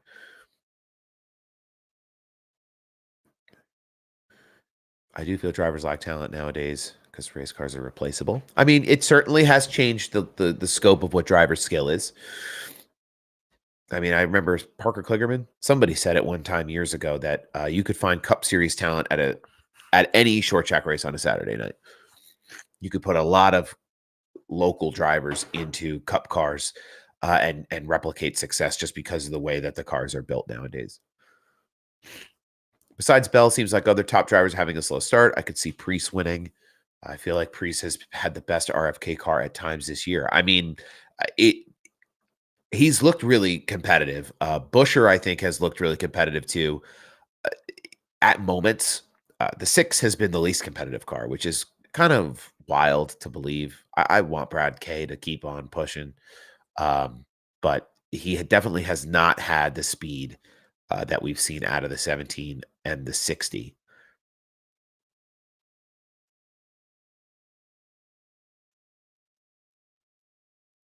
Yeah, see that's why like that's a whole new conversation we can enter into about like the costs, the barrier to entry for automotive and motorsports. So I've had this conversation with people in my professional life. I work in the automotive aftermarket industry. There's this big emphasis on how to gain the next generation of fans, the next generation of audience, and the next generation of, in our case here, drivers and enthusiasts. And it's really hard because a lot of young people don't have the accessibility to be a part of the sport at that level. It's great to buy T-shirts and wave flags and show up to races and spend money, um, but there's certainly become this separation of you are the fan, you're destined to be a fan versus you have the backing to become a competitor. And iRacing gives people that kind of it's that is that bridge that kind of bridges the gap, I think, in the digital world. I wanted to run Legends car races. I looked to do that for quite a while, and I don't have a truck. I don't have a trailer. I don't have equipment to do it. I'm one person, which is tough. I guess you meet people as you go to the track. I didn't really grow up around, I grew up around drag racing quite a bit, but it was mostly with like older folks. It's not like I have like a group of young friends that I could say, "Hey guys, get in the car. We're going racing this weekend." That's not really my world, but it's an investment up front to purchase those things and be committed to doing it every single week. So that's why, like I said earlier, to in the show, like I give a lot of respect to guys who make that investment. And that's why when I go out to races, I try to go to all the series that I can that are happening. Like you see 15 people in the stands on a Friday night for the truck race. Good for them for being out there.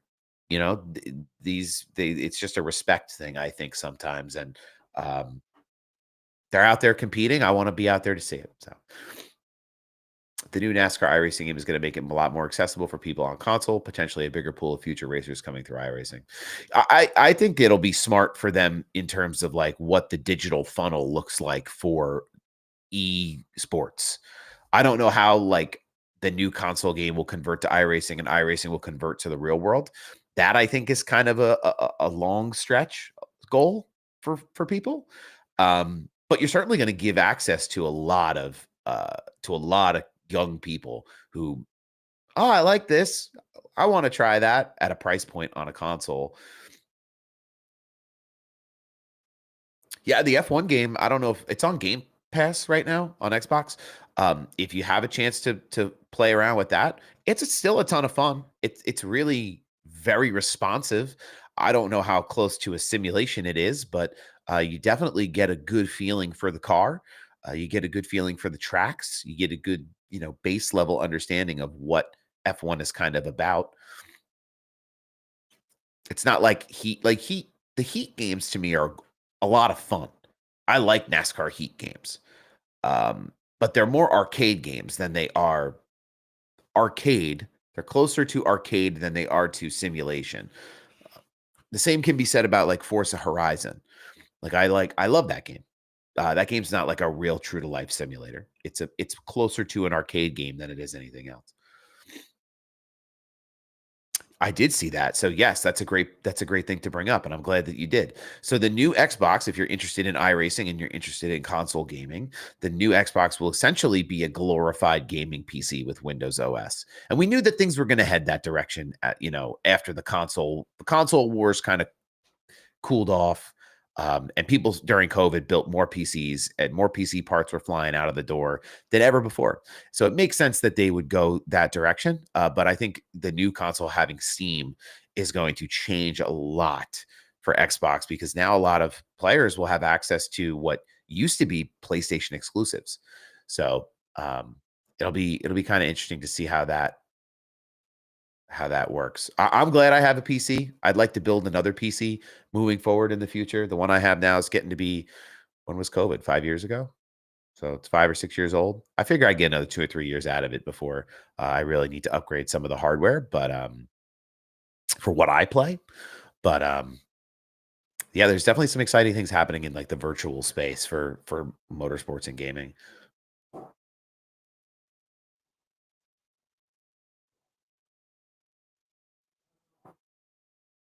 The World of Outlaws game is pretty good. Used to be about who got to the bottom first. Now it's a wheel spin mat. Yeah, I've never played that World of Outlaws game. I've seen good things. I've heard good things. I've only ever run dirt racing on iRacing.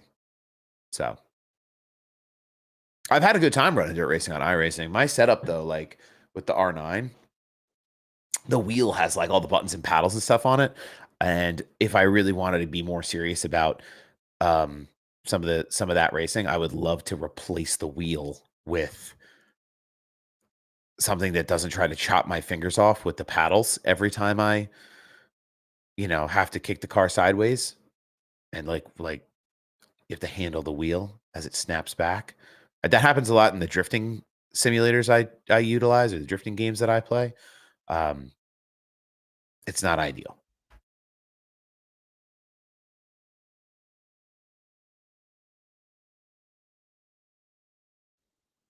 I mean, there's some great like paint schemes if that's what you're talking about, like trading paints. iRacing with mods would be wild. It's like, well, iRacing with mods is essentially a Seta Corsa content manager. Like if you've ever gotten interested into Seta Corsa, you can pretty much download any car, any track, anywhere to do that. I know Forza Motorsport has gotten into the NASCAR space over the last year or two. Um, it started out like with featured series that they would just kind of pop them in and then pull them out based on usage. And I guess more and more people have started to use the Forza Motorsport NASCAR stuff over time. I haven't really done much with Forza. I played Forza Motorsport when it first came out. It was on Game Pass, and I wasn't for me. I got really aggravated with it early. I agree. Horizon is the premier option of the Forza offerings right now. Like when I pull up Steam, like what am I playing these days? Forza Motorsport 6 was the best game of the series. Racing was good. I was shocked to find out there's Roblox. Roblox NASCAR apparently is super, super popular. Big Duke had Braden Laster on his show, the Virtual Race Hub, and I listened to him talk about it, and people are like real invested in that stuff. It doesn't make much sense to me, but it's not for me. So I give those people credit who dabble in that world. It's just my brain cannot comprehend Roblox NASCAR. So I run Assetto Corsa, Car X Drift Racing Online, Dirt Rally 2.0, iRacing, and that's it right now. Those are the ones that I am frequenting more than others. Lots of other racing games that I have, but haven't really spent a lot of time on recently. Heat 5, obviously, from back in time. BeamNG, we used to play. American Truck Simulator, we used to do a lot of that. Um, Even like there's some go-karting games that are really fun and interesting that you can, like, if you want to train yourself up to do different things, you can start there. You can still download and play NASCAR Thunder or 2003. And they do have like mod packs that improve graphics and stuff. That's a rabbit hole you can go really deep down. I don't know how much they offer, like in terms of like community support, but all right, we got about 10 minutes left.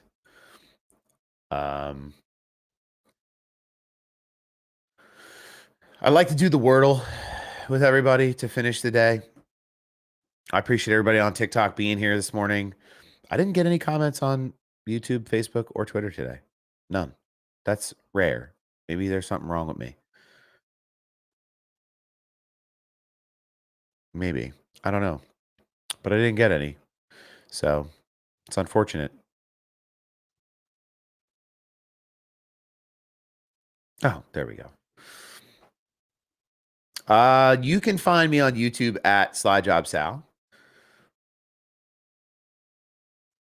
or on the Above the Yellow Line YouTube channel. That's where Above the Yellow Line Media. I'd love to hear your take on CW coverage for Xfinity. I could not watch here in Michigan. See, that's the only part of the CW coverage I think is a problem, right? Is that there's some spotty coverage and there's some blackout restrictions, and then they don't really know. You don't really know when it's going to cut out in some markets because of the affiliates. I will say though, I think the broadcast booth has been the best broadcast booth of the year so far. I've enjoyed the CW broadcast tremendously. I love the way that they've set up the ticker on the bottom. To show where the drivers are at, to show the fastest lap. I think bringing it down instead of bringing it to the side is a simple, really simple piece. Something that's really simple to have changed. But there's so much dead space on the bottom of the screen sometimes, like when you shuffle that image in the camera shot, like it lets you see battles happening side by side. It gives you a broader field of vision, I think. So I've been really impressed with the CW's coverage this year. I know that the viewership numbers are up week over week for CW. That's been something that the Money Lap has been posting about fairly regularly.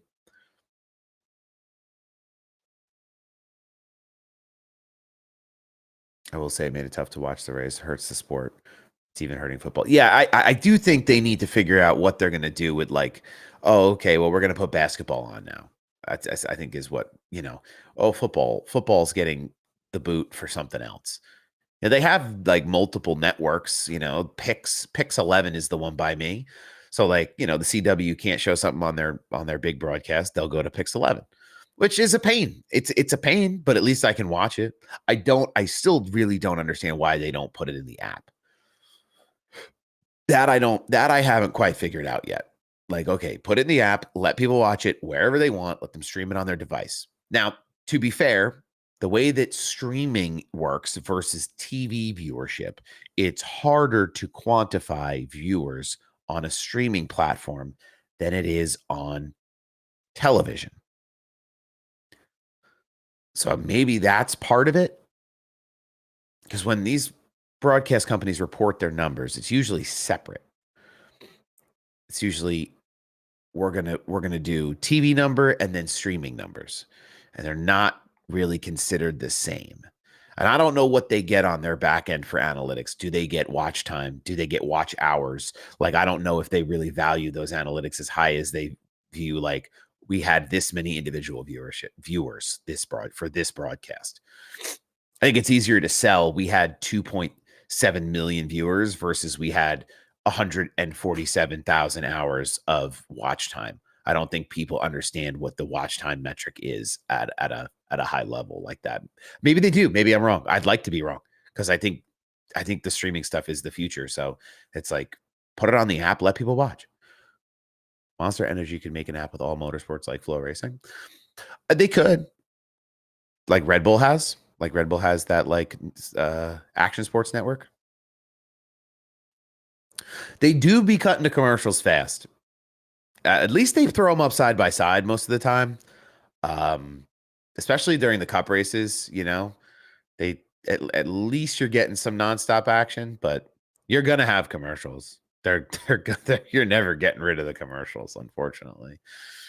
I love the take from Toyota. I think they've been super smart about the way they've positioned their advertising this year, where, this segment of the race is brought to you commercial free by Toyota. Like, Toyota is listening to the fan complaining about the commercials, and instead of shoving more commercials down their throat, they're telling them, we're going to pay for you not to watch commercials. If I'm a consumer, I love that. If I'm watching the race, I love that. Thank you, Toyota. Maybe that raises their brand affinity. Maybe that raises their sentiment. Maybe that raises positive sentiment around their brand for Toyota. I mean, Toyota is such a big company.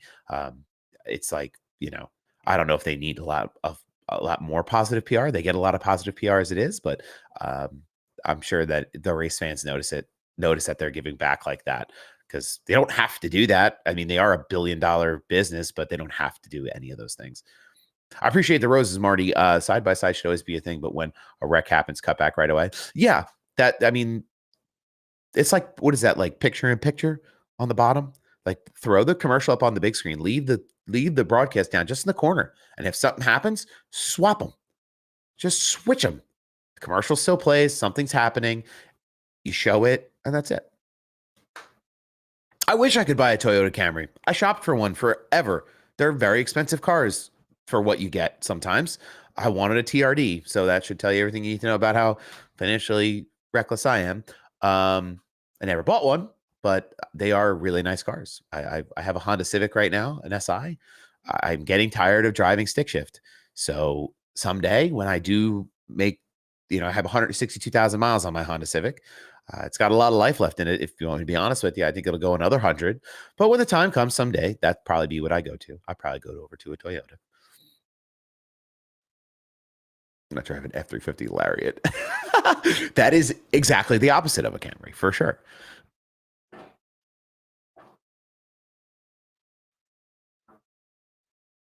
They run forever. They're like tractor motors, Toyotas. They run forever. I think they're great cars. Japanese cars in general, just they run great. I think Ford Power Stroke engines, by the way, have really come a long way, in my opinion, the diesel world. If y'all know, Sal has a little bit of a diesel background. I think that those trucks have come a long way too. But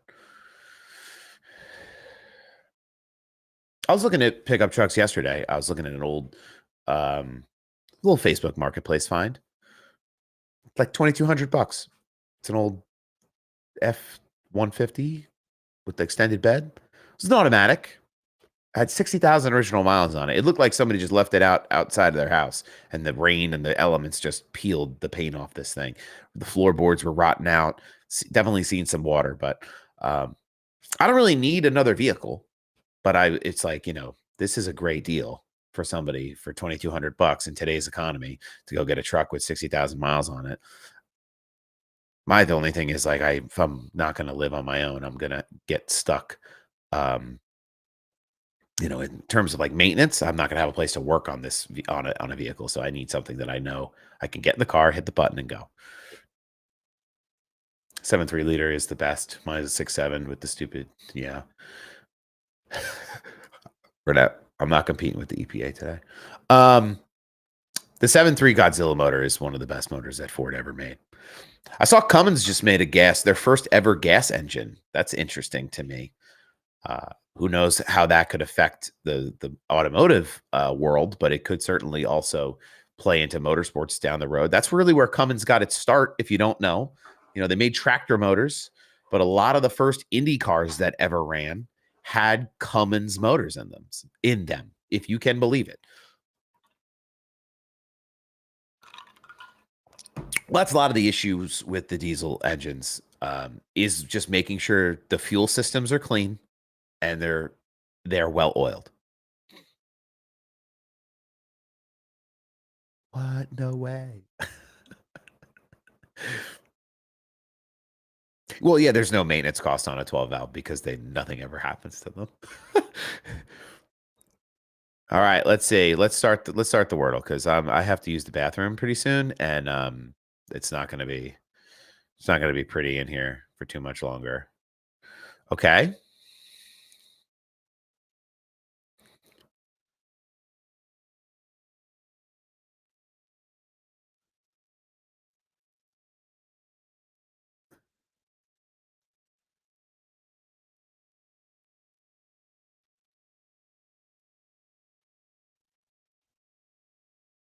Wow, wow, wow. Okay. All right. Okay.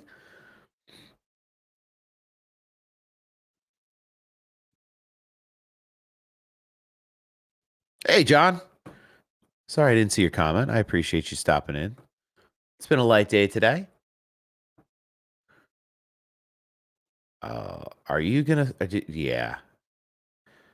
Is the chat's gonna get it today? It's definitely timer. Yeah. Terrace? What was Terrace? It was definitely timer, which is good because that takes us right up to our timer. Tires, we're in there like swimwear, brother. It's already done.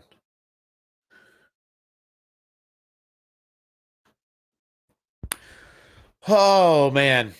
Well, apologize that we didn't have more robust offering today. It was kind of, these are long shows, but I appreciate everybody who's sticking in there and talking with us this morning a little bit about all things motorsports and racing, from the race weekend recap to marketing to cost of entry to engine types and styles. I'm hoping to have some content come out on another account that I'm doing for the folks I work for, that is more automotive centered. So this is very motorsports centered, a lot of my content for Slide Job and for Above the Yellow Line Media, but I'm also working on some more automotive stuff. So got to go pour concrete now, race cars to pay for it. Oh, God bless. God bless. The concrete ain't going to pour itself. But yeah, I appreciate everybody who stopped in today. Tuesday mornings, we're right here, 8 to 10 typically, or 8 to, God, why do I keep saying that? 7 to 9 typically every Tuesday morning. I try to get some short form content out during the week here. You can follow me at Slide Job Sal on TikTok, Instagram, Above the Yellow Line Media on YouTube, Facebook, Twitter, TikTok, Instagram, the Pony Express, Carrier Mail Pigeon, where Above the Yellow Line Media is everywhere. So this is Eastern time, 7 to 9 a.m. Eastern time, here on the East Coast. Aiden, it's all good, man. Thanks for stopping in, saying, hey, hi, how are you? John, thanks for stopping in on the YouTube chat. I know it's an early pull for people. Not everybody's on their phone at 7 o'clock in the morning. But I appreciate everybody who does take the time to stop in and chat. Hopefully you follow along. You'll be back with us again next week. But that's about all I got for this week, ladies and gentlemen.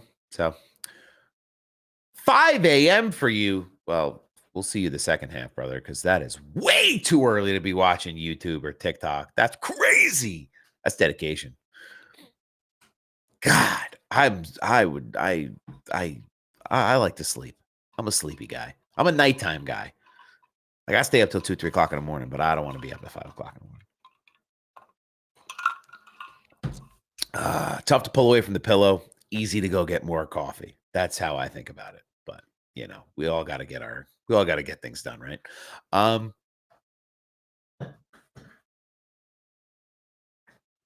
If anybody needs anything from Sal, be sure to hit me up in the TikTok DMs or Instagram DMs. John Watson, thanks, man. I appreciate it. Thanks for being here.